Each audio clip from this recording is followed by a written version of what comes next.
Ok, já estamos de volta. Estamos à tua espera para entrar em linha. Todos lá eu zonga de já na linha. Ote tokuka lisusu koyoka Nzambe koloba kati na biso.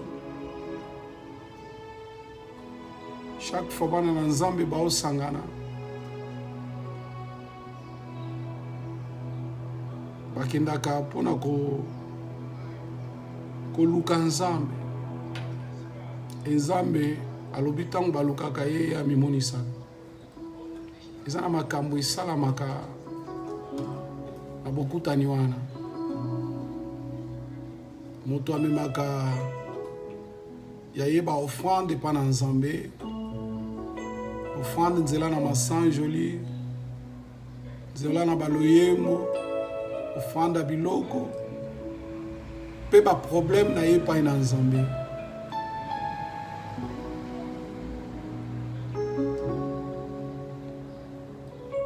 E oyo elandaka moto atikalaka kimia azela Nzambe nini akoki kolobela ye po te bomoi na ye ezala sécurisé, ezala protégé, ezala na succès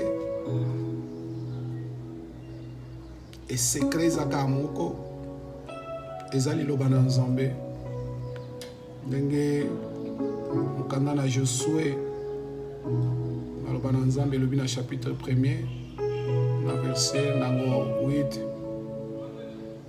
Kuna tozo comprendre secret ya succès ya protection ya makambo nyonso eza résumé na liloba Nzambe. Soko lingi protection linga liloba na Nzambe.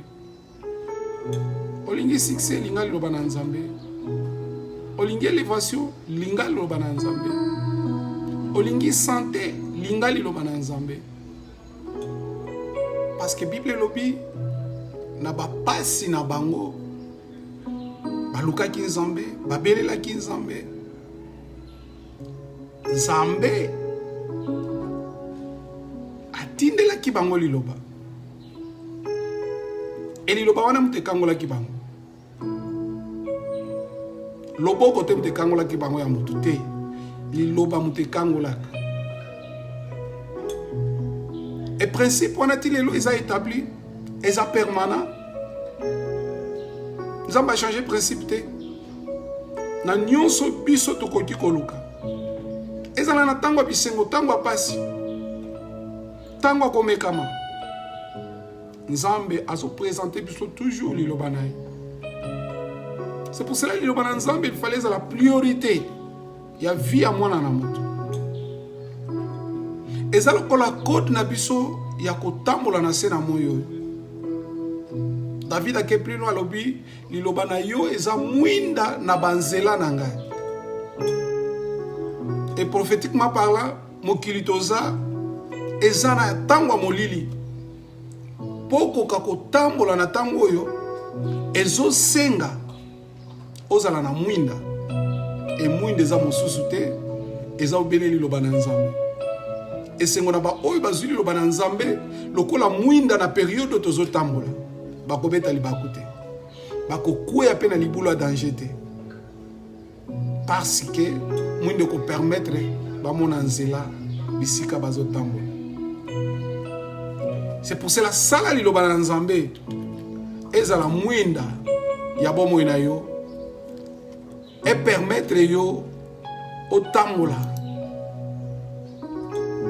na molili te kasi otambola na sembo otambola na pole afin que oyo Nzambe abombi ezala réaliser kati na bomo na yo pe kati na bomo na nga.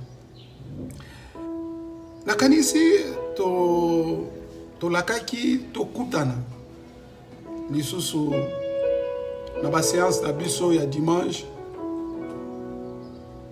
pour te rendre culte pa na Nzambe. Et to bandaki koyekola déjà maloba na Nzambe na thème na biso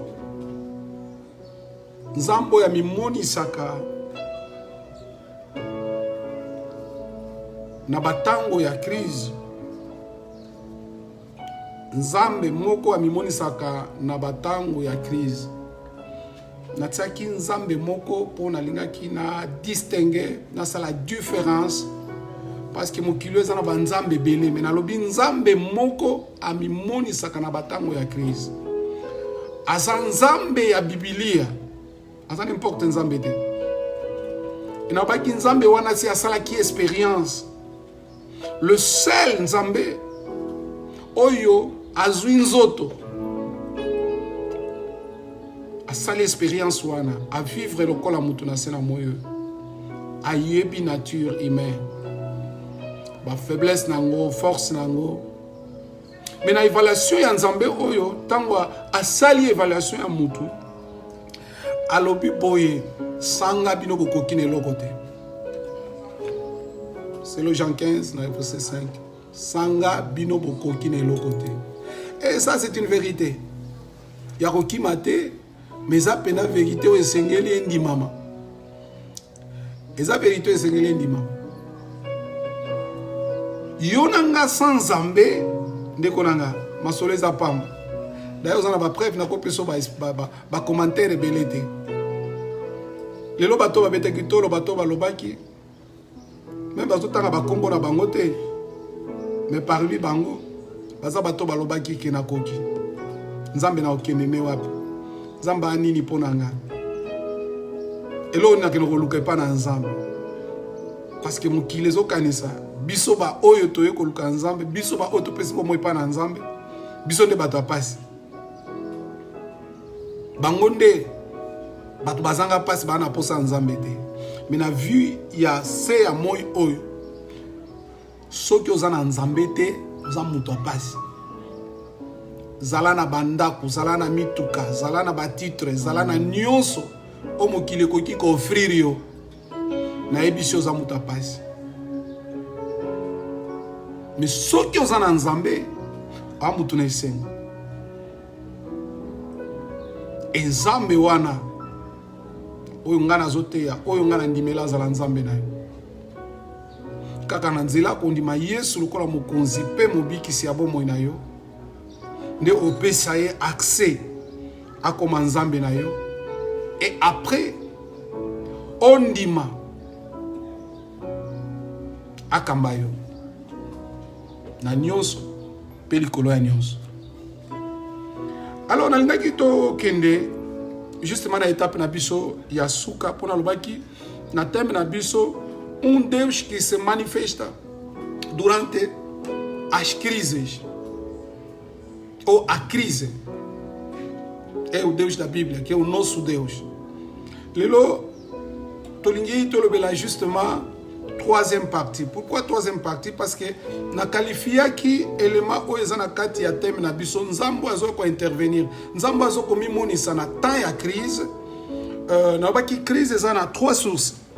Oko baki samsusu so nzamba révéler mais nga naza plus na trois sources oyo na koki komona eza valable pour des crises et comme la moto. Na baki source à liboso eza ngai eza yo. Toko koza la source pour des crises et kota na bomo ina biso. Comment tango biso tozo tambola malamu te na Nzambe, tango biso tozo sala onzamba lingite, preuve lelo mokili na crise de kokwea moko ya babiloko eza parce que bato bazwi Nzambe batie pembeni, bato bazwi mokili lokola ya bango, bato tozwi mokili to sala yango ndenge biso tolingi. Et lelo résultat, bien conséquence ya ko bwaka Nzambe poto tambola biso moko ememeli biso crise. Yango ebombi biso na wakati ya bandako, Nzamba bengi biso nyonso na réflexion, moko pe mosusu to kanisa. Si réellement etamboli na biso, ezaleli na biso, elobeli na biso, emoneli na biso, esaleli na biso, eza na kati ya mokano na Nzambe biso sepelisa Nzambe. Wana ezali etape ya liboso ya crise oyo ezokomela biso na kati ya bomoi na biso mama kote Nzambe apambola yo. Et étape ya mibale ya crise ezokomela biso na nzela ya Satana. Satana aza pe source ya crise. Et comment Satana aza source ya crise? Non parce que biso tosali mabe, Satana azwi biso en charge, non. Na bi source ya liboso eza biso na lolenge na biso kotambola na ba comportement na biso et produit biso crise. Na peso exemple ndenge monde tozo vivre lelo na crise to kotinango. To na crise sanitaire, to comme na crise financière, ba mabote bole ebele comme déséquilibré à cause ya conduite ya mutu. Donc na ba source ya liboso eza mutu. Source ya mibale to yokolaki eza Satana. Pourquoi Satana? À des fois, biso toza conformé. Pour na zone di mayo poza conformé. Ozo linga otambola na mokano wa Nzambe, o linga otambola na kosepelisa Nzambe, o sala o Nzamba lingi. Je crois que mon qui yango na mukanda ya Job. Job aza muto Nzamba déclara qui personnellement homme intègre, homme ya sala ka volonté ya Nzambe.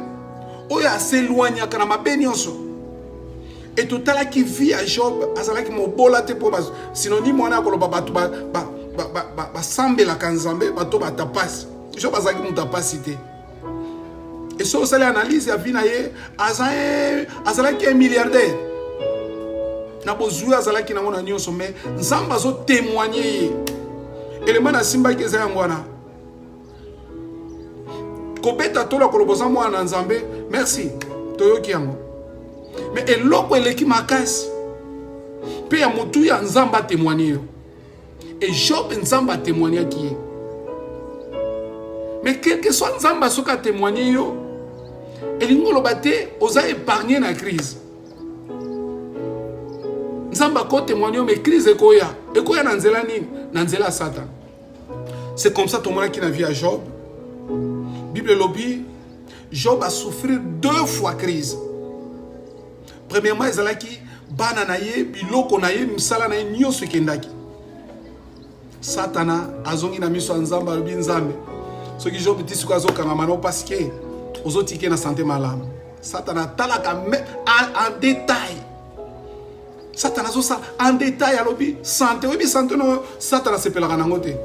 Santé ozana ngona sepelaka nango te. Pour ça na détruire yango pour atala soki vraiment yokotika na Nzambe. Gloire à Dieu pour la lobby ni ne kokabola biso na bolingo Nzambe. Aketi plus loin lobby même liwa. Ozo yenga yenga zo tambola na babalabala e utambola na ba continent e kolongola biso na bolingo Nzambe te. Soki Nzamba lingi to kokufa. Soki Nzamba lingi to kotika na bomoi. Tout dépend ya Nzambe. Et Job atalisaki na deuxième crise azwaki que azalaki ya Nzambe. Et par là tokoki ko découvrir que na nzela ya crise tokoki ko détecter o biso tozali ba capacité nini tozanango. Donc ezana beleme bele tokoki ko yekola toko sa répétition lelo te. Ngena singa zo saka ba idée poto ko ka kozwa connexion ya troisième partie na biso. Alors, tu as comprendre, Job alobi, ngai na yebi. Oyebi na ba moment ya crise, il faut ala na connaissance et la solution. Ming to na kati ya crise oyo, aibita tala wapi, asimba wapi, akende wapi, asala ndenge nini. Ke baba okotso na ndako banganga. Ke baba omemo na nzelo esengeli te. Lelo so tangi na ba réseaux sociaux. Et ce qu'on a discernement, ce qu'on a connaissance, okoki komi boma yo moko déjà avant liwaye la yo na ta Nzamba bongiseli. Batu bazo loba makambo ebele mususu ezata na nzela te na Nzamba zokamwa makambo wana. Yango esengo na yo osala lioba na Nzambe objet ya méditation na yo. Au même pépé et oningisote. Job alobi na yebi solution na nga place ko uta. Na yebi solution na ngeza na bomo. Écoutez la maïko kota likambo na. Bien aimé na lingi na période oyo. Oyo ba ke solution na biso. Eza moko. Et kombo nango Yesu Christo. Il y a des solutions, il y a pas de solution. Il est la véritable solution que Dieu a prévue. En dehors de lui, solution mosusu ezate bien aimé. D'ailleurs, on a préparé ba mbongo, ba combo, ba renommée, ba grandeur, ba bien, ba ni tout ça. Et de ces fois, ba te belé. Mingi ba kundi bango ba tiki biloko nyonso wana. Oko tunanga me papa, comment na ba pasteur pe na yo ki ba kufi, ba frère pe ba zokufa. Bien-aimé, nous avons un Dieu qui est souverain. Na lobi bien, ce qui permet de to kufa, to kufa. Ce qui permet de to kufa te to vivre. Tout est ça. Na kati ya émanation, il y a pouvoir na ye. Et ça bisote bato décider. Mais l'autre yebi aloba ki akotika bisote akozana bisote kino na souka. Ça c'est notre espérance. Alors ça maloba mususu na vie na yo, onzamba loba pona yo, tika biloko mususu bunga me biloko na ko bungisa te. Parce que ça est très important na ba moment oya boy. Mutu ako retenir liloba na nzambe te apomba ko kati na motema na ye ako souffrir na tango passe parce que akoyeba place asimba te akoyeba place atelama te. C'est pour cela na ye pona yebisa yo eloko Job ayebaki solution. Et so tangi histoire ya Job na suka so ke kuna na ba chapitre na biso ya suka chapitre 42 verset 10 kuna. Au moins, la Bible le dit Nzambe azongi c'est là qui Job x2. Il y a oya zalaki na. Mais avant azongi c'est là mais Job a mis yebelaki que solution ngezali. Même na lali na putulu, même na komi na koko, même ma camarade ba ke, même moi ça le binatika. Na finga Nzambe na ken. Mais ngana yebi nani na ndimela. Na yebi nani abenga ngai. Bien aimé ça important. Qu'aucune église pour la aucune été. Kosambela pona kosambela te. Mais objectif ne faut zala nango oyeba nani oyo abengi yo, nani oyo ndimeli, nani yo zo salela. Et qu'on peut so garantie, qu'on peut so assurance, qu'on peut so confiance et qu'on bota kondima kati na yo. Mais so okendaka po ba tous ba kendaka église dimanche, po ba kendaka na semaine de église. Donc n'habite so classe ni na ko pesa. Mais tu as un moment où est approuvé au Yosa. Alors, bien, on se souvient de na YouTube, na canal na biso kuna to fungoli mo page kuna déplace tous autres par message na biso. So que kuna okuta makamu susu et oyo site lobaki peut-être on to sala ba récapitulation awa. Et ça déjà kuna au fungoli kaka na compte na combo ya ngai wana au moins ko fungama et opesa yo ba message oyo aussi to passer. Troisième source oyo ezo mema biso na crise eza Nzambe. Donc ya liboso muntu ya mibale satana Nzambe moko pe aza source ya crise. Okomi kamwa lobi Nzambe pas cause la source ya crise. Oui. La répéter les choses. Nzamba cause la source ya crise. Mais na loba ki boye na ba matin na biso eleki. Ce qui Nzamba permettre crise comme la yo, c'est que Nzambe a un objectif moko alinga atteindre. Si ma ya crise wa. C'est comme ça il ne pas permettre que crise et comme la biso. Et comme la biso na nzela buzoba na biso. Et comme la biso nanzela zuwa ya sata na motema ne mabe asengi permission pa Nzambe permettre crise de communauté moni pa Job. Et Nzambe yemoko non parce que to tamboli mabe, non parce que to za na mokano na été. Mais yemoko pe azala auteur. Ya comme ma crise na bomo na biso. Mais toutefois, eza na objectif moko Nzambe azana ngo bien azala kanango. Pote asala bien pote akokisa na bomo ya moto. Voilà, c'est pour cela na lika ki tozo moi texte moko il y a 5 versets bien 4 versets et koko sunga biso toyekola moi makambo muke oyo Nzambe atie kati na biso na nzela ya texte oyo liboso ya ba crise oyo ekoki kokoma kati na bato. C'est comme ça. Au fongoli nanga na mokanda na ligue. Eza ba texte moko yebi makasi. A mokanda na ligue. Chapitre 8.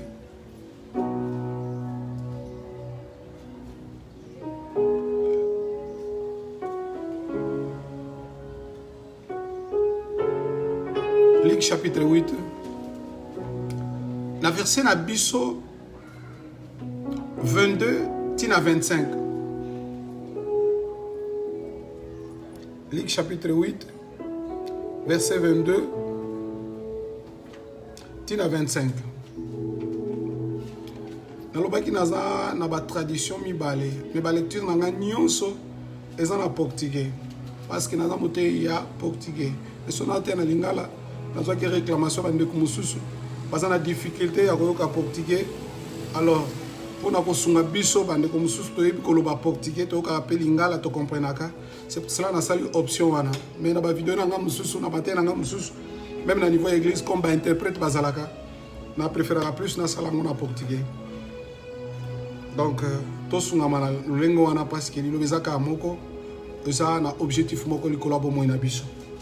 Bible elobi na biso boye na Ferreira balobi boye pe je crois tozonga na langage ya lelo bien langage de hoje poto koka komona un peu ba traducteur wana ndenge nini ba koki ko traduire ba texte oyo mais ça te ba texte moko koni mais ça na belema moko important et ko permettre biso to ko continuer ensemble. Tozui mukanda na Luc chapitre 8 verset 22 ti na 25. Natangi na na Ferreira poto ko comprendre na bandeko baza na Bible à Ferreira. Thème na biso ezali Jesus acalma uma tempestade. Verset 22 balobi boy. E aconteceu que, numa daqueles dias, entrou num barco com seus discípulos. Disse-lhes: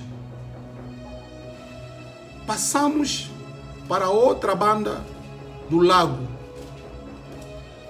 E partiram.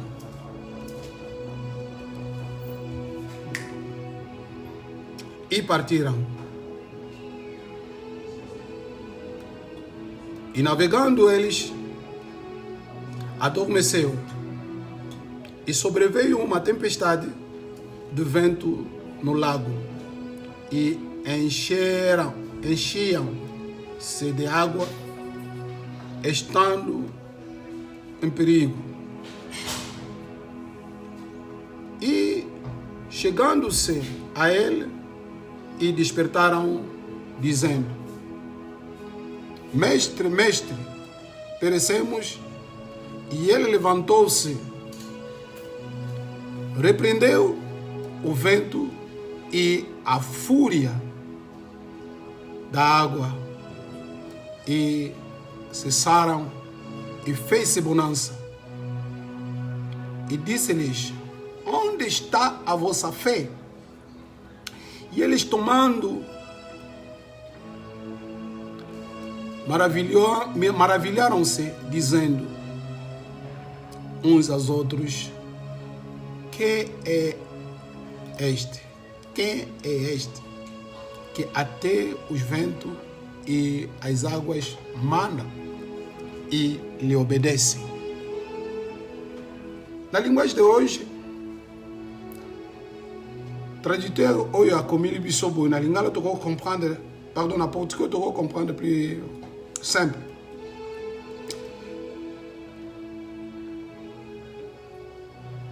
Jesus apazigua a tempestade.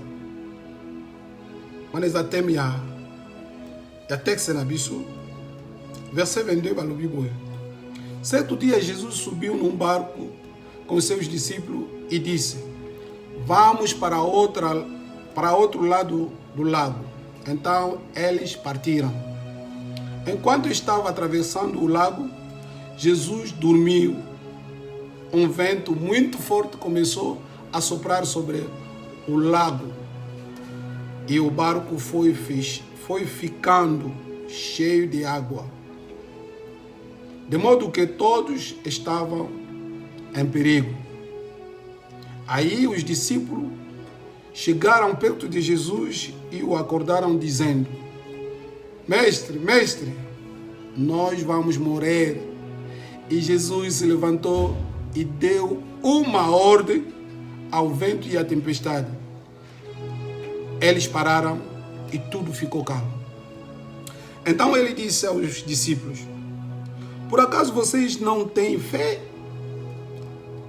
Mas eles estavam admirados e com medo diziam uns aos outros: que homem é este? Ele manda até os ventos e as ondas e eles obedecem. Palavra do Senhor. Zamba pambola maloba na ye. Lisolo yo. Sona tanga ngombango. Namona lisolo yo kozala. Bakobeta ngo bana tongo tipo kwa. Na makambo eza na 4 à 4 versets. Yesu apekisi bambonge pe mipepe. Bien apekisi mipepe pe bambonge.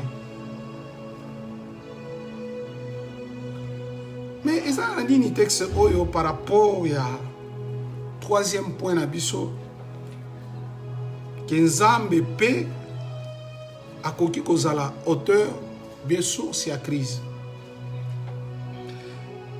Nakanisi Yesu banda bengaki bayekoli na ye sima na ye kouta na ngomba. Bible lobi alobaki akosala bango ba pécheur d'homme pote akokisa mission oyo ye ayelaki. Sima kokufa na ekolosu il fallait mokili ebika.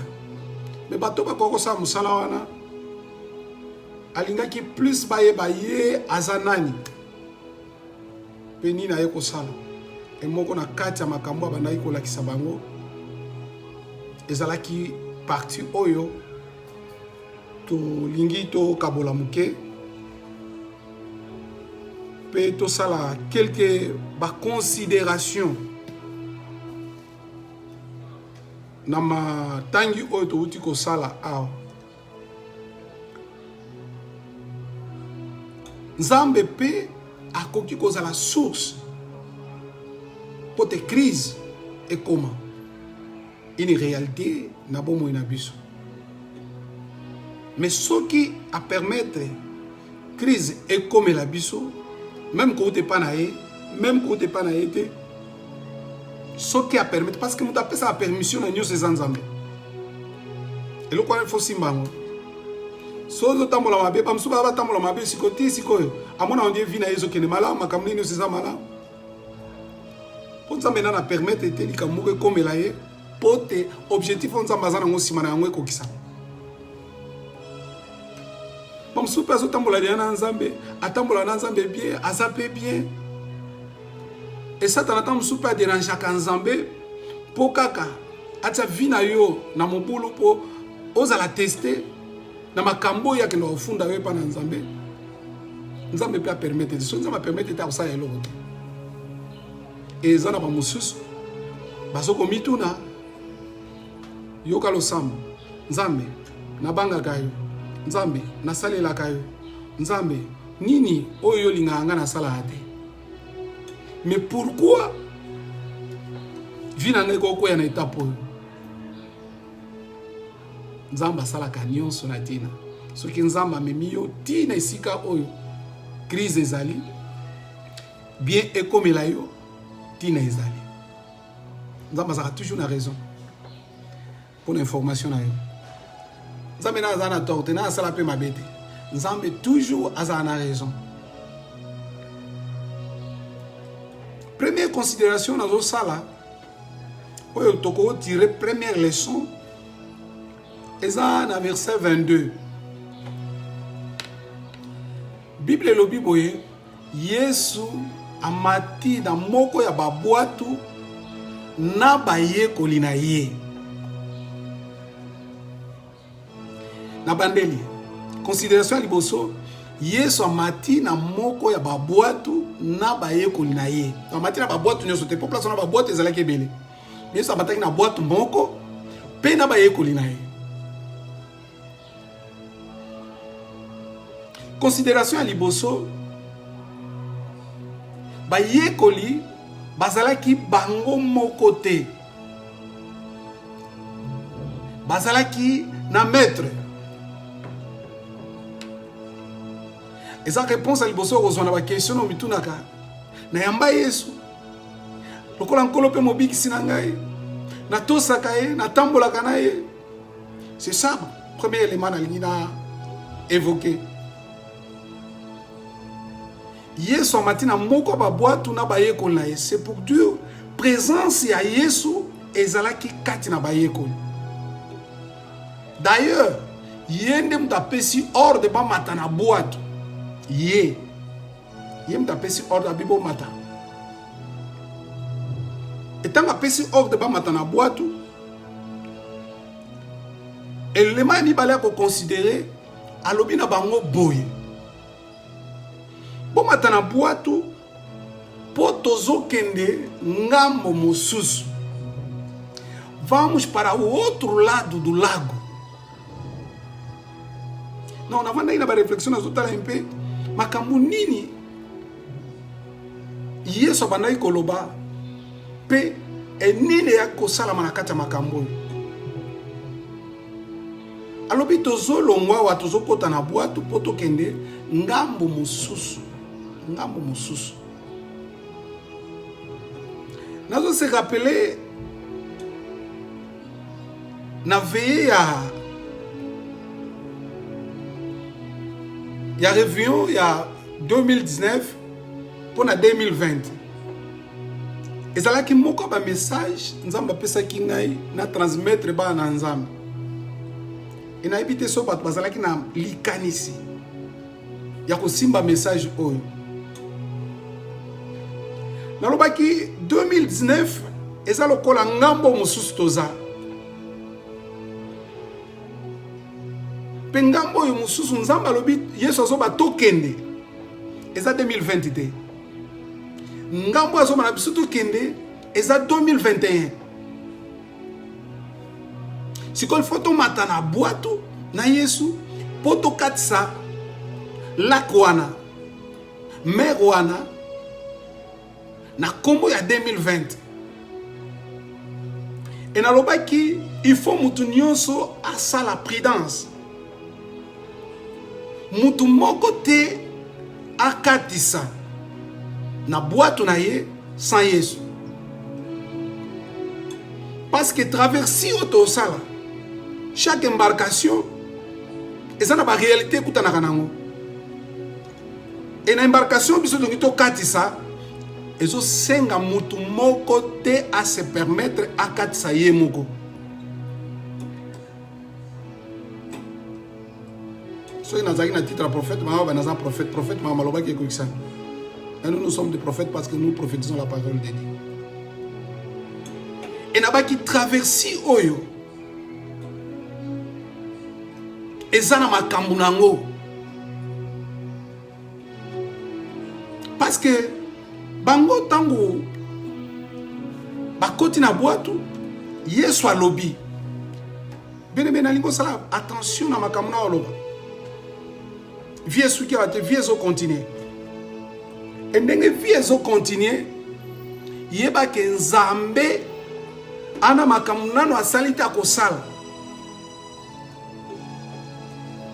Et Bible lobi situation toujours l'exasikoyo, et ça debi. Et ça kabe bandeli. Il y a des choses qui viendront plus tard et cause à la plus pire que le cas oyo. Et tant on a expliqué lokoyo nalobi salangele okatisa yo mokote. Mais na boîte na yo Yesu azala. Et Yesu azo permettre to katisa kotika ete. Kotsa na kati ya boîte na yo. Mata na ye boîte moko po katisa na ye.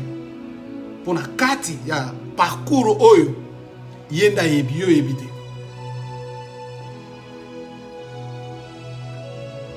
Mais eloko nini Yesu alobi ou bien alobaki na biso na 2019 tango tozolinga tokatisa Yesu alobi tozokatisa na ngambo mosusu. C'est que Yesu alobi tozokende de 2019 pour na 2021. Donc pour 2020 ezande espace au biso to traverser. Abina biso kende ngambo mosusu. Donc ngambo mosusu eza 2019 pe 2021. Donc 20 eza espace au biso to traverser. Ceux qui sont sensibles na liyoba na Nzambe na batango to lekisa abanga te. Pourquoi ko banga te? Parce que ça na référence. Ngai na kokufa te po makambu Yesu alobaki na ngai il faut kokisama. Et là ni Yesu alobaki na ngai abi na ngai nazoki na ngai muso abaki na ngati na kokufa na mai. Yesu alobi te na kokufa na 2020. Abinanga Ivan, prépare-toi. Kota na ngana boatu, tozo kene na ngambo mosusu. Donc ngambo mosusu c'est 2019 à 2021. Donc côté nde Yesu azo yebelanga na kokoma côté azo talelanga côté azo zelelanga. Donc on nyusu ko kutana na ngana kati awa. Et on peut s'en assomoter parce que na koloba ndenge mona Job na yebi. Sumunta tu na yebi ni ngana yebi parce que mukolo to longwa ka to bandaki voyage oyo ayebisa ki ngai to okende ngambo mosusu. Lelo batu bazolenga baopanga obite parce que yo zote ndengwana parce que yo moni yango te parce que ekomeli bien aimé na ebisi yo pe na bandeli ko yebisa yo kokufa na ngai eza na maboko na ngai te. Ko vivre na ngeza na maboko na ngai te. E na biloko na ngai te. E na mayele na ngai te. E na ba titre na ngai te. Mais na mutu moko azana un mot ya vie. Ya bomo na ngai. C'est pour cela nana secret ya ko pesa vie na ngai na mutu na dépendaka pa ya mutu. Avant na sala na lobaka soki nzamba kolinga parce que je dépends de lui. Ba situation ko linga biso ndenge toza awa. Mokiliza koningana mais soki nzamba lingi Afrique ndenge bango kuna baoloba situation ekozala scandale soki fallait baloba soki nzamba mais bango bazoloba Afrique na mikolezo ya na badata ngo bana otsa de sezole kana ngoka même bazokosa biso baokosela pe biso baobatila biso pe na baka. Parce que tu dois découvrir l'aventure même dans les réseaux sociaux. Il y a des gens qui vont présenter Covid. C'est triste. Parce que tu dois reconnaître la dépendance de Nzambe. Et nous, les enfants de Dieu, bon, on a besoin de dépendre pas de Nzambe. Il faut que Nzambe ait garantie que tu as besoin. Et logo échappa qui n'a mutu ya bayekoli. Ba wela ki kokota na boîte na Yesu. Mais ba simba ki o Yesu alobaki te.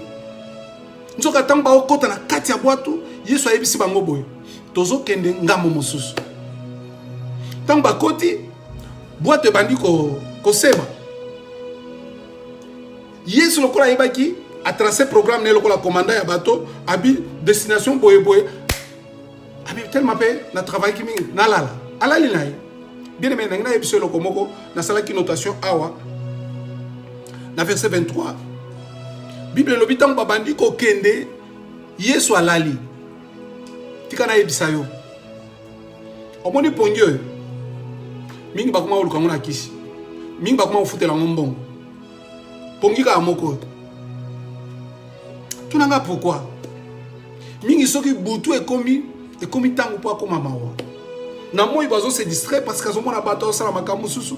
Mais tango bato nyonso balali mutu na mutu azi place na eba mususu na butu wana pongi ezate. Akomi obanga. Yenda yebi makambo yazo banga. Nzoka mutu soki alali azeliti soso akolela. C'est mutu ana kimia. Ana kimia te, na butu alala te. Tuna ndeko za mpanzi na yo. So alala ta ebiso na butu na kanisa kimi, na butu ezala ki boy, na butu ezongisa ki boy. Mais yo la kalokola ngulu boy. Mutu ana kimia. kimia ezali. Et Yesu ayebaki aza na kimia alali pongi po ayebisi bango nde tolongwa tozokende kuna esili. Nalingi osimba eloko moko na kati ya makambo nazoloba oyo Yesu alobi banegosiaka nango te. Alobaki bakokende ngambo mosusu ifale etikala ndenge wana me bango basimbaki maloba oyo te babatika na bwato. Yesu alali na ye ndenge masuwa ezosema ezokende balobi eyaka te eye.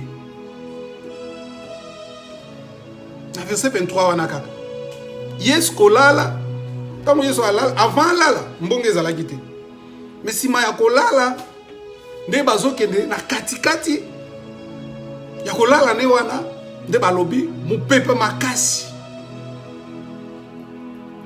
Yesu azolala obi na periode toza Yesu azolala na masuwa 2020 Yesu azolala siko mopepe makasi etelemi wapi na Wuhan na Chine. Mopepe na bano traverser koti ba Italie, koti ba Espagne, ba France, ke Angleterre, États-Unis, Amérique du Sud, kiti Afrique. Oyebi tellement mopepe za makasi batango batala na télévision babi toi na danger. Batu bazolela danger babi nini babi batu bazokufa ba centaine na ba centaine. Donc batu bazo comprendre te nzoka yonanga na kati ya boîte oyo ya 2020 Yesu alobaki tokende ngamo mosusu.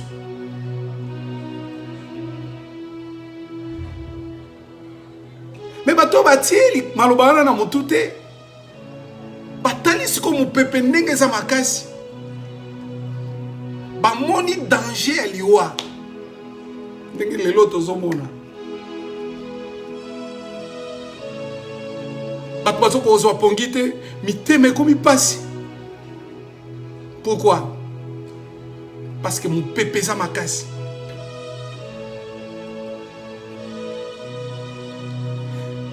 Bamususu babite tobomba na bandako oyebi nzamba a bien soki mamba obomba mezalaki te église ebele tonga tosala évangélisation te po bato balinga bakima na baéglise omoni donc baéglise mosusu basala ba 7 kilt na passer alembi bamususu babite eta ya butu ekozala biso mpe tokoya donc bamususu bapréféré balala bango na église. Nzamba azwi na l'église akanyango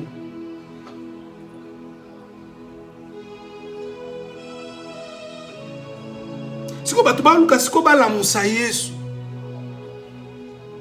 nzoka Yesu apesaki réponse ya situation oyo apesaki réponse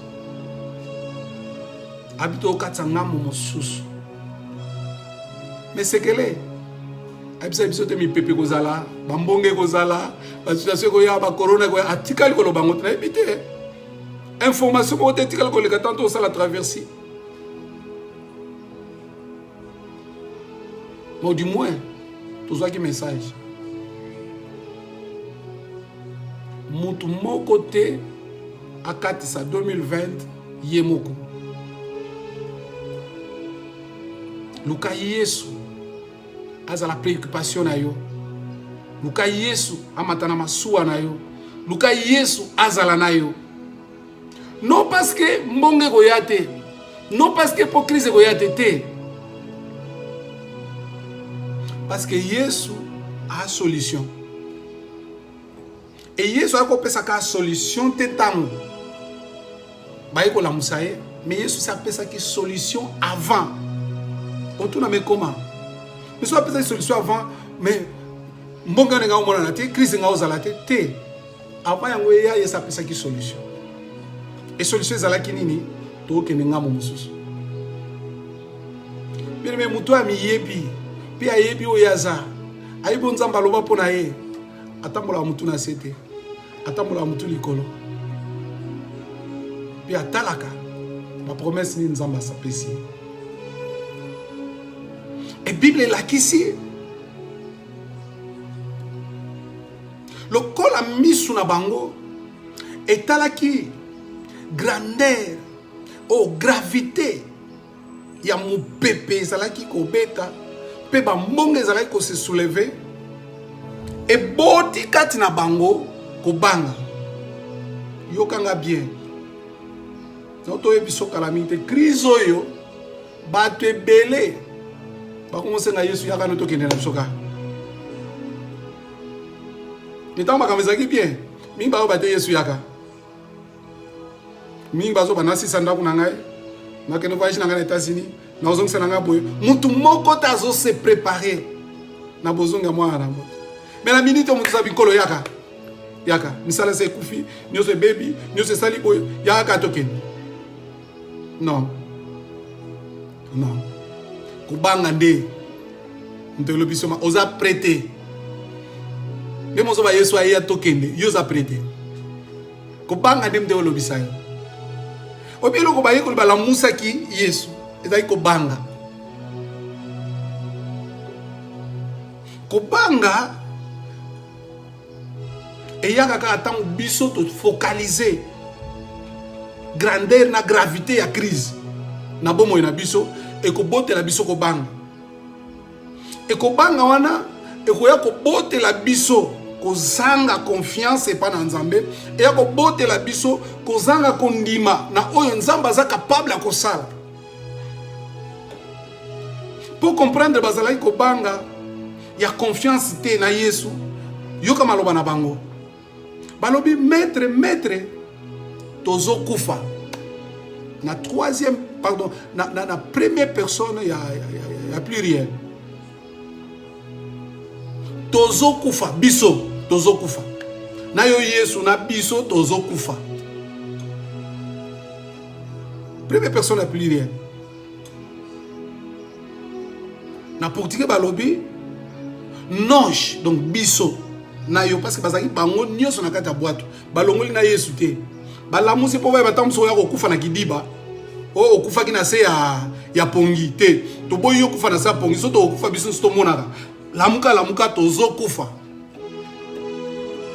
oyo bi problème à ignorance eza problème moko plus grave que le kalisumu ye moko soko soko ignorer mutu ya abikisi yo mutu oyo abongoli yo pokoma mwana na Nzambe mutu oyo asala mokili na oyo ezali na oyo ezangi komontsama na miso ya bato donc kosala plus que lisumu ye moko eza très très grave étape wana ya ignorance. C'est ce qui passe maintenant. Bakonzi bato makasi ya mokili oyo o babeta etolo balobi bazali bazo ignorer Nzambe oyo asali oyo emonanaka mpe ezangi komonisa na miso ya bato bazo préférer na baformule na bango nazoyebisa yo landanga bien lelo baformule na bango ekodecevoir bango parce que Bible lobi maudit soit l'homme qui fait confiance à l'homme.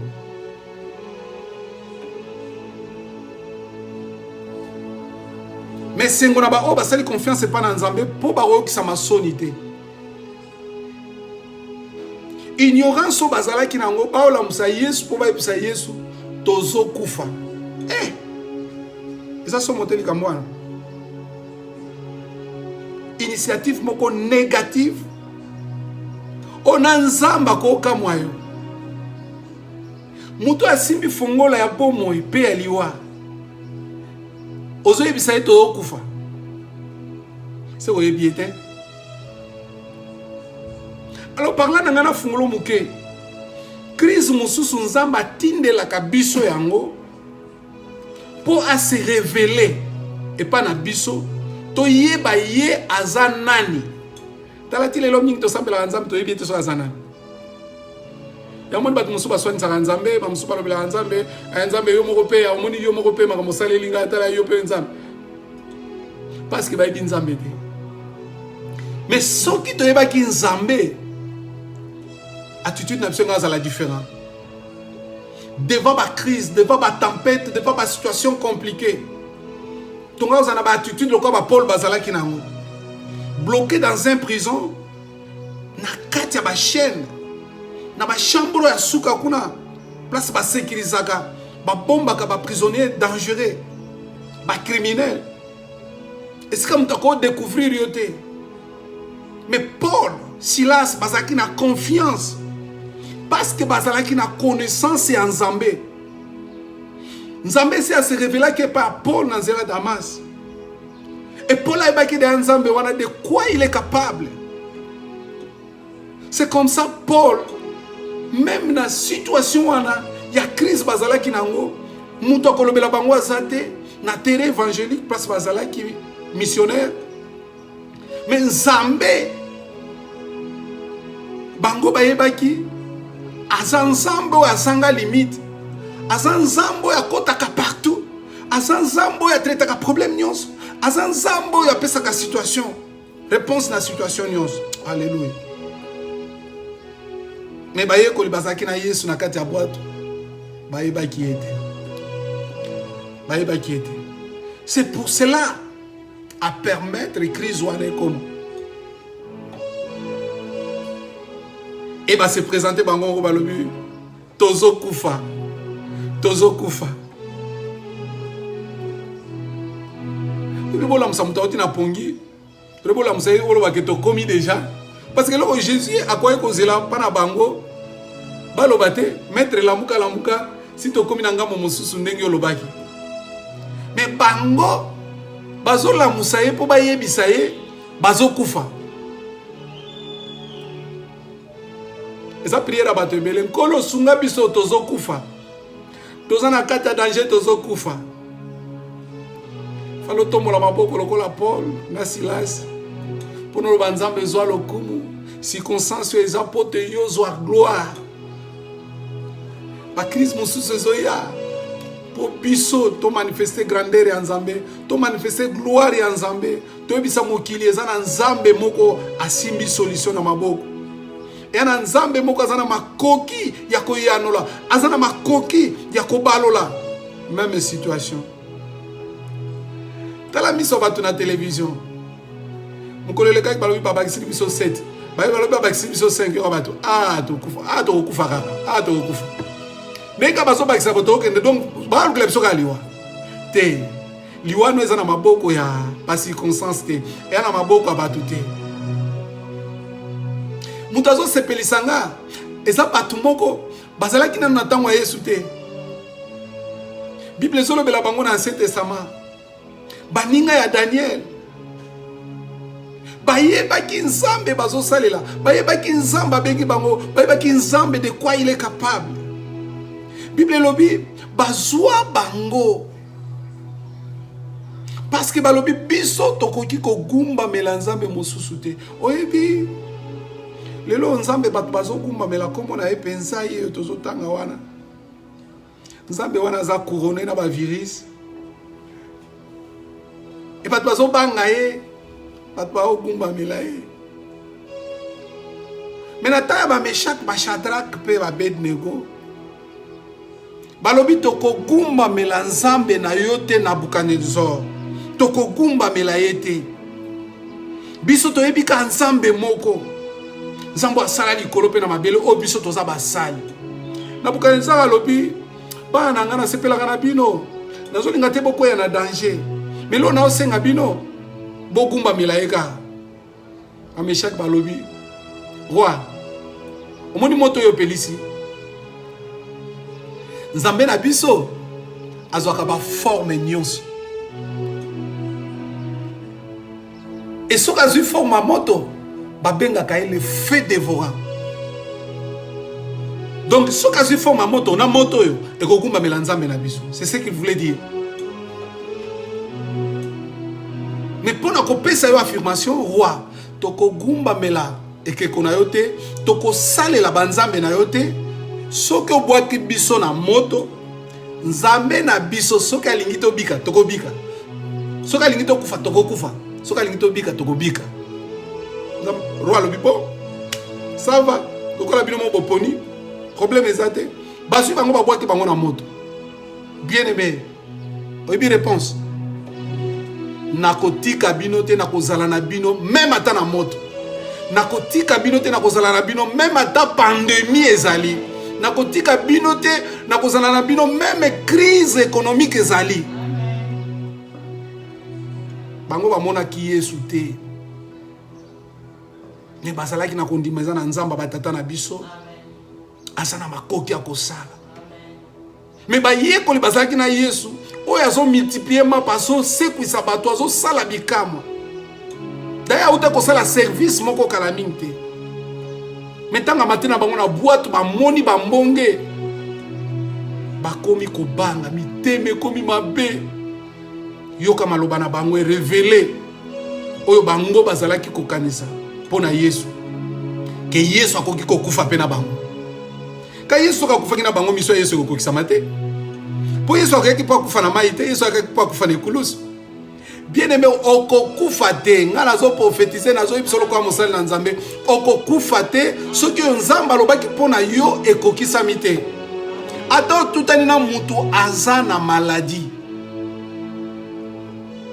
okufa te nga nayebisa yo est-ce que papa ozotinda biso tokende te nazotinda yo te mpo batantaka Nzambe te me nazoyebisa yo soki ekomeli yo ke yo po komi affecté na nzela mutu moko boya salango na nkopo yo komi affecté même okomi affecté nazoyebisa yo oyo Nzambe akanga mpo na yo yango nde kokokisa babangisa yo te zala na assurance Yesu alalaki na boîte azalaki na assurance eza makambo aliwa te ngai eza makambo ya Golgotha liwa na ngai eza mama ete eza makambo ya Golgotha et awa naza na mission mosusu na okende ngamo mosusu et si réellement comprendre que ozokende ngamo mosusu Yesu alobaki na 2019 ozokende ngamo mosusu donc ozokatisa na 2021 donc 2020 mpo na yo eza nzela oyo osala histoire parce que ozotambola na Nzambe kotala oyo mokili olakisa yo te kotala bambonge ya pandémie te kotala banombre ya bamort te kotala crise oyo ekoti na baekonomi ya bamboka te me tala oyo aloba mpo na yo aloba nini mpo na vi na yo e bayekoli bamemami na mouvement ya crise ekomelaki bango eboteli bango kobanga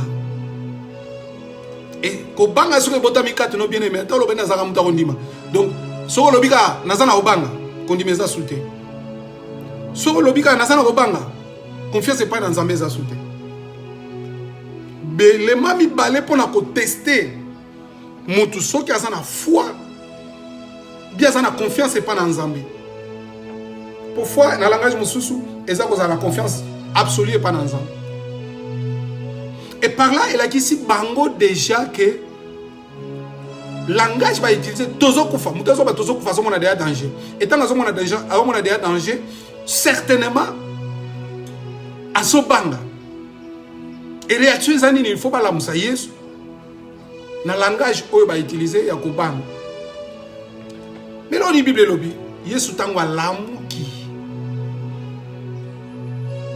abandaki na koreprimande bango mais Yesu ntango alamuki eloko ya liboso Yesu asali apesi na solution Bible elobi agangeli na terme mosusu apesi mitindo bandeko français balobi bi apporter balobi dehors na mipepe pe na bambonge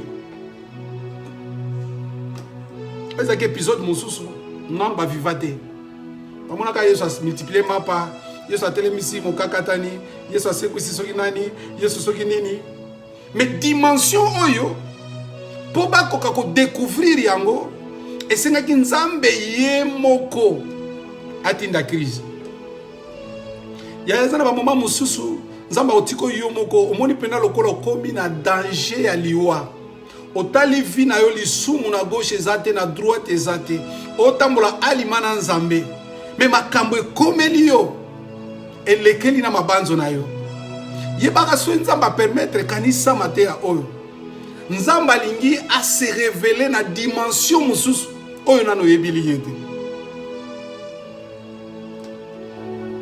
metam bango bazobenga Yesu maître bakanza ikaza maître na bango lokola bango baza bayekoli babosana ke Yesu aza maître ya univers yende a créé o eza visible pe invisible mi pepe bambonge bayebi mokeli na bango Yesu tango atelemi apesi ordre bien aimé mutu atosa ordre a reconnaître ka supériorité ya mutu apesi ordre nga okopesa nga ordre te soza inférieur nanga esimba te il faut supplier nga na eloko yo lingi pote na sunga yo beto soit na sala pona yo mais supérieur na ngai a supplier nga ta pesa nga ordre pe nga na ko exécuter landa mwa muke na bible okuta centenier mokaza kuna abelisi serviteur na ye batu loko bayebaki misala ya malamu bakepa na Yesu bayebisi Yesu mutu wana zo mériter obikisa musali na ye Yesu tango ayepo akota na ndako na ye abisi kolo nazati nto kota na ndako na ngai mais eloko nazo senga yo loba liloba moko musali na nga kobika ponga na yebi landa mutu wana mambazo loba ponga na yebi oh non eza fort ngai naza soumis epai ya ba supérieur na ngai so ba bengi nga na kende na kendaka so ba lobi na nga na ya na yaka de même ngai pe naza na bato baza soumis epai na ngai o baza ba subalterne na ngai so na bi yaka ba yaka so na bi kende ba kendaka so na bi sala ba salaka donc ayebaki principe wana c'est même mana bambonge na mi pepe ba yebi principe wana même corona oyo yebi principe wana même ba crise ozo lekisa yebi principe wana balobi Yesu tanga pesi ordre mbonge pe mi pepe etosi esozola na ngai tango Yesu alamuki apesi ordre mbonge pe mi pepe esali nini etosi eza tout simplement pona ko révéler biso nani o biso tondimela aza maître ya univers omoni mokili oyo mokolo nango azali même bamba azondima te mais mokolo nango azali ce jour wana a révélé pa bayekoli ke ngai nasala oyo emonana no ezanga komonana oyo emonana eza nini mai oyo emonana te eza mopepe na mopepe na mai mokolo wana yebisi bango kimia mopepe na mai etosi efandi kimia nsima nango Yesu abaloli elongi epa na bango atali bango abi nzoka bino bozala na bino na kondima te donc eza na bato traverse etape oyo ko ngai mokristo ya 1943 ngai mokristo tobandaka ya soki wapi ngai mokristo ko wapi obi Yesu azoloba eske ntango na koya na okuta kondima yongo motuna azomituna po alobaki ake kobongisela biso esika akoya soki esili akoya soki oye mwa mituni lisusu ntango na kokita na kokuta kondima oh Jésus sala biso grâce foi na biso ezala fondé na basentiment te mais ezala fondé na liloba na yo eloko ekoki kofondé foi na bango eza maloba liboso Yesu alobaki na bango tozokende ngambo mosusu po ntango tempete eyaki ekoki koningisa bango te parce que bayebi déjà maître alobaki tokende ngambo mosusu maloba na ye soki alobi ezongaka te eza lokola mai ya mvula donc il faut epolisa mabele epesa solution nsima nango makambo mosusu esalami eseke te na moment wana malobo ekopesa bango foi yango babwakaki ekopesa bango confiance bapesaki yango place te Mais l'autre va passer considération. Et ça qui circonstance comme la qui va. Yesu abaluli elongata libango. Alobi. Nzoka boa na bino na kondimate. Por acaso vocês não têm a fé? Joga muito na Yesu sala. Donc bino kondima kutu pa na bino donc eloko te. Bible lobi sengona ba oyo ba monite kasi bandimi. Ba o bazondi ma période oyo. Baza ya ko bomba mana loboko nzambe. Sûr et certain. Ba komona ngoko kokisama. Pe ba kobeta li solo oyo. To lekisaki période moko. Ezalaki pasi. Ba mbonge pe mi pepe. Ezalaki makasi. Mais loko simbaki motema na biso. Ezalaki liloba na nzambe. Eloko simbaki biso. Ezali oyo nzamba lobaki ponanga. Eloko simbaki nga. Ezali oyo Yesu ayebisaki ngai. Nazolongwa 2019 pona kene 2021.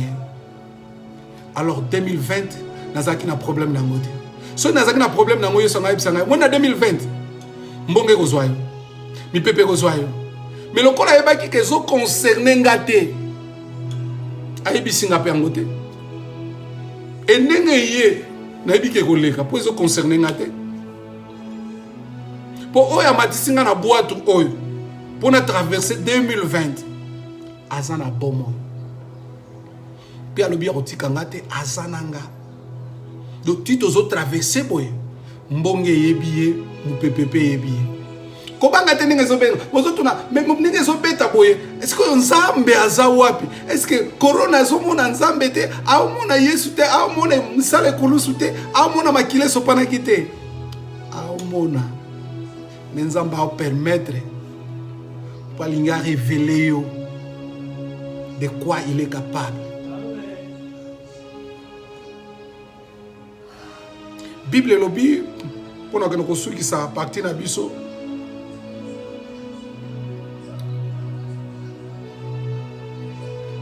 Baye koli bakomi kotala Yesu na lolenge na batala ete. Ba okamwa ye. Ya biso ba okamwa yo. Nini batu basala. Bozana okamwa na ndenga mabe. Ena bakokama na ndenga kobanga. Ena okama msuna na ndenge ya kochola. Misiko bazokamwa ye na ndenga kobanga. C'est comme ça qu'on découvre dans une carte d'expression na bango. Tango bazo talaye ba okamwa pe bazo banga. Bible lobi ba lobi boye. Oyo mutu ya ndenge nini? Et maman so Bible no eza lingala wana. Zulanga na texte wana. Natala suki ndenge na traduire yango soki eza ndenge wana. Bible elobi boye que homme est este. Que homme est este. Moi je crois que son ako traduire na lingala on na meka koloba wana. Oyo mutu ya ndenge nini. Donc c'est que bato bazali mais mutu aza hors du commun. Aza mutu moko différent. A mutu moko akokani na mutu nyonso te. Donc bazalaka na mutu bakomo banga ye. Numéro Yesu asali ebangisi bango. Pe memi bango na dimension mususu. Ya ko comprendre que te otozana ye ndenge to monela ka ye eza ndenge to ko monela ete. Afrique fongola matoyi. Peuple moyen zéro fongola matoyi. Pourquoi ko comprendre? Soki ko kufa biso li photo kufa na maladie oyo lokola bakoni. Na bité sona pesa bakombo nini. Mais soto résister sikoyo. Nzamba linga révéler biso une autre dimension ya bonzambe na ye. C'est comme ça, Bible lobby, il fait grâce à celui qu'il veut faire la grâce. Donc, Nzambe, Azanzambo me mama na ba sentimate. Ana capacité à tia mundelo. Abi makambo bo sala yesuke la ti awa. Bien aimé, ce que je te dis, c'est la vérité. Tokokaki kokufa na modèle nyonso. To l'équipe américaine na nini. Force à technologie bandi kuna. Force ya finance bandi kuna. Science kuna. Nyonso yo tokoki ko tombola mokili oyo ko tombola. Eloba que nous sommes des grands. C'est les États-Unis. T'as la humiliation. Combien de contaminés, combien de morts. Est-ce que Zolobela est l'autre côté? Ce qui nous a permis de mon peuple était là-bas. Alinga ebisayo, ce qui te vivaka, tozo dépendre na auto salate. To dépendre na auto tangité, to dépendre na poste tozo na ngote, to dépendre na nyoso te tozo comme on a mis na biso, mais tozo dépendre na volonté en Nzambe. Yesu a tellement qui peut atteindre sa supériorité na ye que ye à sa maître à univers. Et ça n'est l'eau comme côté zotelama et salama ce qui a permis de traiter. Période toza nzamba lingi komi monisa. Et pas na biso pour tozo confiance na biso à 100%. Confiance na biso absolue. Foi na biso total. To déposer en wepa inaye. A sali différence. Ya rotali sa biso. Mayele, bambongo, biloko, science, nyonso. Et ça na pouvoir te. Liboso na Nzambe. Pe liboso na moto. C'est comme ça tellement qu'il n'y a pas na baye koli. Atali bangwa lobi. Nzoka bwana bino na kondimate. Et bango ba sali une nouvelle découverte. Oyo mutu ya ndenge nini. Oyo mutu ya ndenge nini oyo. Na mona mindele. Bon, biso nyonso benga ngo mindele. Nyonso batela to benga ngo mindele. Mais bato français kuna na bato portugais ba rouge, ba jaune, ba blanc, biso ko to ba biso ba nègre. To di makaka. Eza ba appellation limitée. To mona bato ya balolenge wana nyonso. Mais ya lolenge ya Yesu, ba yiko ba lobi oyo mutu ya ndenge nini. Mama zulinga test wana. Pesanga zulanga liki wana. Na ba zulanga liki chapitre 8 na verset 25. Mais ya lingala. Oyo mutu ya ndenge nini. Ba yiko ti bazana na Yesu nanu ba comprena yete, nanu ba mona facette wana te, nanu ba sala découverte wana te, nzoka mutu wana nature eyo kakaye. Mon peuple biso to mona to côté outi te na côté zo kendete. To santa onka na nzoto, mon peuple zo leka, ezo tutanga, to se préparer outi wapi zo kende wapi. Nzoka mon peuple za na matoi. Ba mbongo to mona ka se souleva kana kati ya mai. Basanga na mon peuple basali ya bango likopa. Bazo mela ba masuwa ba osala makamunyoso. Mukolo wana bakutana na elombe. Yesu atelemi atali bango. Bible lobi agangeli bango. Agangeli bango. Bible lobi agangeli bango.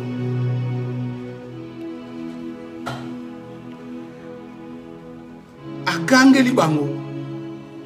Et na ko gangela bango batikali kimia.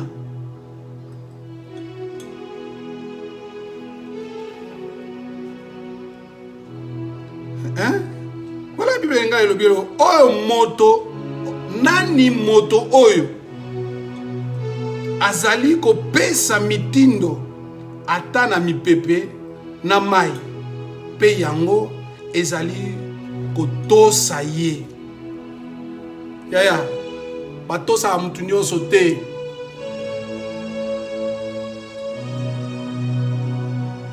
Bambonge tosi. Na tuna crise nini? Osanango. Oyo Yesu akoki ko calmer te. On a crise morale, financière, sentimentale,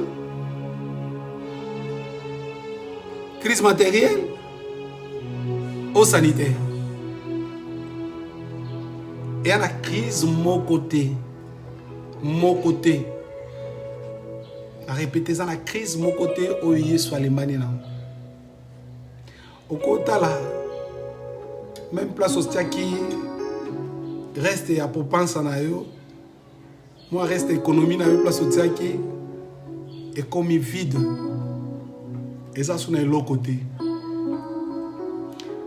Au lieu de la vide wana, so tali yango ko bangi sa yo ndenge pesa ki ba ko liko banga. So tali yango ekolongolo foi. So tali yango elongolo confiance pa na Nzambe. Tala oyo baye ko li balobi. Oyo nani mi pepe pe bambonge eto sakaye.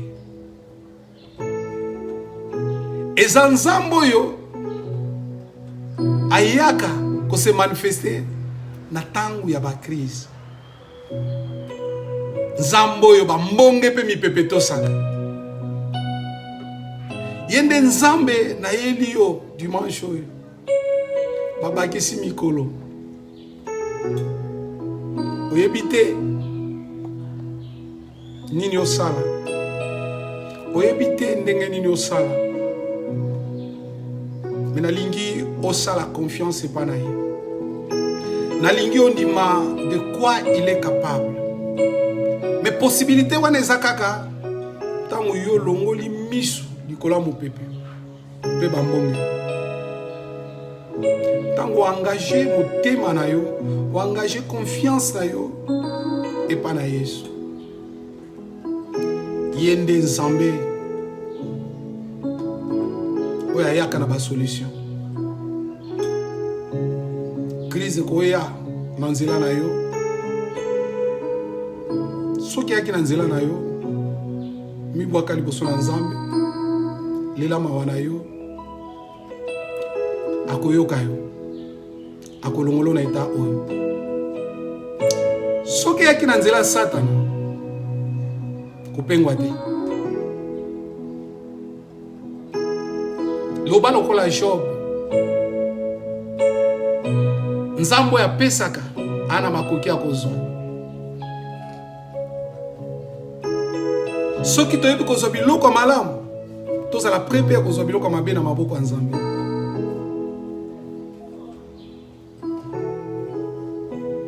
Pe loba na yebi Nzambe na ngai akotelama akokota likambo na ngai. Soki wite pa na Nzambe, Nzambe alingi o renouveler confiance, o renouveler foi na yo epai na ye. Soko komisaki yango na 60, na 40, na 50, alingi foi na yo emata na 100% epai na ye. Soki confiance na yo kitaki na 20, 30, 40, 60, 95, 98, alobi mati sa confiance na yo 100% epai na ye. Ayo kisaka sonite ba oyo nyonso batiaka confiance epai na ye. Devant ba problème, devant ba crise, ko associer diableté. Zala na attitude ya Job. Mona Nzambe nde a permettre na koma na eta oyo, na kutana na situation oyo. E Nzambe akotelama akokota likambo na yo. Tsalo bokono na tolo poto bondela Nzambe longo.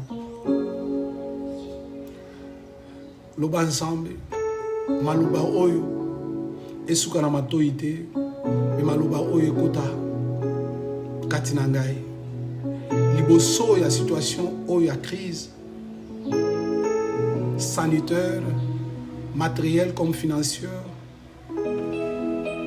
miso na ngai ezala likolo na ngo te mais ezala likolo na yo kolo na ba solution yo oyo bayekoli balobaki oyo moto ya lolenge nini apekisaka mipepepe bambonge etosi nandimi osali découverte ya sika mokili ezopresente biso basolution me ngai naye kopresente yo solution ya crise na yo ezali Yesu Kristo soki oaccepte comme Seigneur et Sauveur osali ke atambusa yo osali ye akamba yo sûr et certain akobimisa yo place ozali pe akose révéler na oyo aza capable. Seigneur nabondeli mpona bandeko nyonso oyo bazalaki na biso baza na biso en ligne pe na baoyo bakozala na biso postérieurement ntango baolanda bavideo oyo kolo message oyo ezala na même impact pe etransforme bavie pe position ya moko pe mosusu liboso ya bacirconstance oyo ezokomela biso nasengi faveur na yo Seigneur esalama na vie ya ndeko oyo pe vie ya ndeko wana mosusu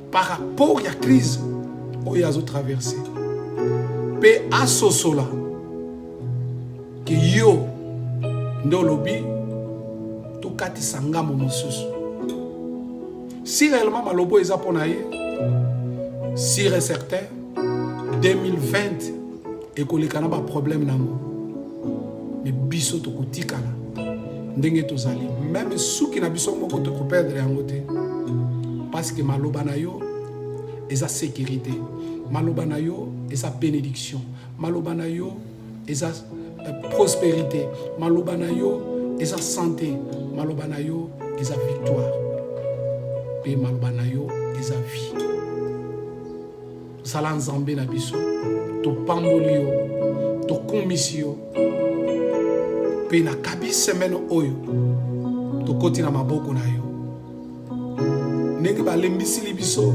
confinement oyo pesa sagesse pe intelligence pa ndeko moko pe mosusu et permettre totambola na baprincipe oyo bapesi et permettre tokoka kokende lolenge basengi afin que Seigneur tokoma na suka pe to continuer ko proclamer victoire na yo yo yo ponama te yo ozana mandat te topamboli yo poto za nzambe kumama poto ozali likolo na nyonso yo ozali alpha pe omega opesi biso semaine oyo nayebi ke obongisi biso nyonso mai mafuta farine ekozanga te na période ya crise na bandako ya bana na yo afin que tokoka kolia tozanga te afin que tokoka komela tokufa na posa mai te afin que tobatelama po yo ndoza mobateli na biso nyonso esalama na grâce na lisungi ya molimo mosantu na kombo na Yesu Kristo oyo azali nkolo mpe mobikisi na biso anso tolobi amen pe tokutani lisusu à la prochaine tika nzambe na ngai apambola yo.